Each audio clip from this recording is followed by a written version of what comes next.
ನೋಡಿ ಇವಾಗ ಇದು DLC ಕಪ್ಲರು.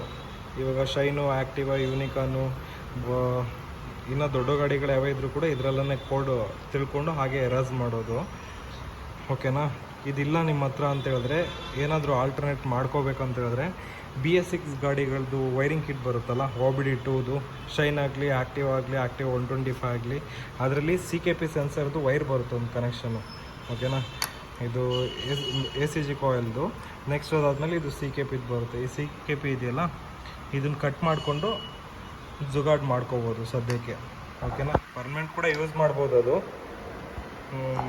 ಇದೆಯಲ್ಲ, ಇದನ್ನು ಪೂರ್ತಿ ಕಂಪ್ಲೀಟ್ ಕಟ್ ಮಾಡ್ಕೋಬೇಕು. ಕಟ್ ಮಾಡ್ಕೊಂಡಾದ್ಮೇಲೆ ಇದರಲ್ಲಿ ನಮಗೆ ಯೂಸ್ ಆಗೋದು ಯಾವುದು ಅಂತ ಹೇಳಿದ್ರೆ, ಈ ಕಡೆ ವೈಟ್ ಆ್ಯಂಡ್ ಬ್ಲೂ ಇದೆಯಲ್ಲ ವೈರು, ಈ ಕಡೆ ಲಾಸ್ಟ್ ಒನ್ನು ಈ ಪಾಯಿಂಟ್ ಇರುತ್ತೆ ನೋಡಿ ಲಾಕ್ ಆಗೋದು, ಈ ಕಡೆದು ವೈಟ್ ಆ್ಯಂಡ್ ಬ್ಲೂ ಒಂದು, ನೆಕ್ಸ್ಟ್ ಅದಾದಮೇಲೆ ಈ ರೆಡ್ ಒಂದು, ಇದೆರಡು ವೈರು ಇದೆಯಲ್ಲ, ಇದೆರಡು ವೈರನ್ನ ಸ್ಕಿನ್ ಔಟ್ ಮಾಡಿಬಿಟ್ಟು ಜಾಯಿಂಟ್ ಮಾಡ್ಕೋಬೇಕಿದು.